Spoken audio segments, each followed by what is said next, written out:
เจ้าด้วยคอยสิไปเมียนเขาเขาก็ทั้งสองล้านอ่อนหน่อยเมล้าเจ้าอย่าเศร้ามองให้ลูกของอยู่ท่าคอยแม่ดอกขึ้นกาไปเลยจะรู้ลูกที่สอง แม่ไปเลยลาสีเจ้าขึ้นมาหาดอนคอยไปเมียนหอเขากันเด้อแม่ไปบ่อนางสีขึ้นห้องกลับขึ้นมาหาลูกก่อนหาลูกก่อนเพียงแม่ลูกเลยไปบ่อน้ำสีตายนขึ้นมาบ้านเงินเก่าเฮาโอ้ยลูกแม่เอ้ยลูกแม่ได้เงินได้คำได้เท่ากลับมาได้ไหมเด้อ ลูกหลานทั้งสองนะลูกหลานต้องเป็นห่วงอยู่ในแม่ยาเฮาเลยลูกหลานโดยเมย์ แม่ก็ข้อเห็บเด้ สั่งเมียสั่งเต่าเจ้า แม่ก็บอกเจ้าไม่ได้เล่าให้เด้อ เฮ้ยอันสั่งลูกสั่งเต่าเจ้าเนี่ยอย่าเป็นห่วงเป็นใหญ่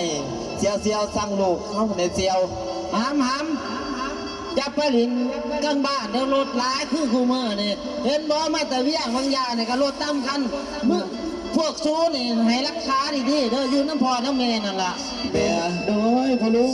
สมพรไปก่อนเด้อแม่ลุงเป็นอะไรพ่อแม่อยู่เรื่องเลี้ยงข้อยดีเห็ดข้อยคือพ่อลูกจะเด้อลูกหลานเด้อพอกินหอดเด้อลูกหลานเด้อละท่านอยากกินขนมก็โทรหาเด้อ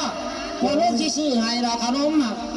อยากขนมยังพอลุงสิซื้อให้สิพามาทางไหนล่ะพ่อลุงพามาตามร่มนี่ล่ะพ่อไปที่ไหนเอาแต่เขาพาอันเงินข้ามน้ำแก่เขายังพาน้ำชายอันนี้พอลุงที่พาตามร่มให้เอาฝากตำลงกับฝากตำลงพอลุงไปก็เด้อโดยพ่อลุงโชคดีเด้ออย่าสั่งหลายถั่วเจ้าเอ้ยถ้าตัวข้าขยะนี่แล้วแต่ยินเมื่อบักลาพอเจ้าสั่งไม่ยังอยากฟังคำพ่อคำแม่เด้อลูกเด้อโดยเท้า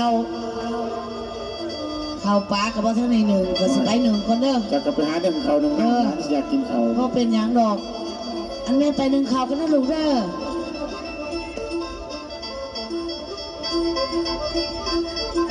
ไม่ไปหาเด็กเขาอยู่น้ำปลาเอาว่าพญายไปวัน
ผ่านไอ้ดังแต่เหลียวมองตัวโดนน้องมีผัวแล้วงามแท้จริงจริงในแควดินแดนโลกลุ่มสูงมีผัวหมู่นั้นไอ้พันก่อสุยามสาวงามที่ยังบริสุทธิ์สะดุดบางครั้งข้างตัวคอยบ่มักผู้สาวเห็นเมียเขายามใดหัวใจเต้นตุ่มตามยามเห็นหน้าไอ้หลุดร้อนเพราะว่าจนเสือเพอพวงไม่ขาวยอดดวงอยากเป็นสู่พันนาอยากปุ่นหรือกำอย่างเธอเห็นสาวน้อยสาวแก่อายบ่อยากเดียวเบิ่งเห็นเมียเข้ามันลดทางอีกบนเสือเห็นเมียเข้ามันลดทางอีกบนเสือมันลดเป็นตาเบิ่งไม่เบิดสู้บ่อ่อนละซอนมาข้ามกายเป็นลาได้ลูก3-4 ก็ยังงามอ่องต้องเป็นทางขยะถึงพัวป้าอายอยากจองมีหัวใจไม่ปองเรียกเขาแต่ดันมาเมียสาวบ้านมางามลายเทเดหาไปอินจากภาพพาพันแต่งลงไล่ไปพันแต่เจ้ายิ่งกว่าถูกน้ำเมาบ่มีแห่งสร้างสางยิ่งอื่นก็อีบ่ปาถนา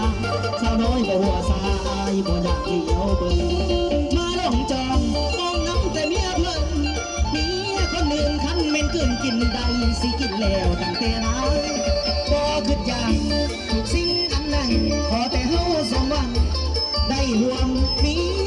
เศร้าบาเลย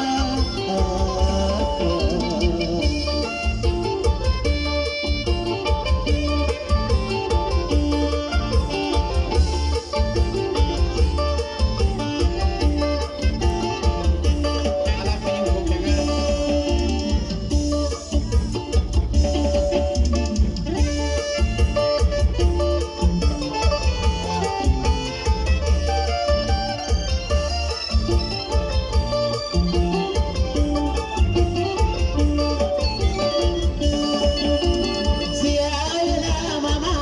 กกับความรักที่ไม่จริงใจเสียเวลาใจมีเพื่อไปรักคนโลกเสียความรู้สึก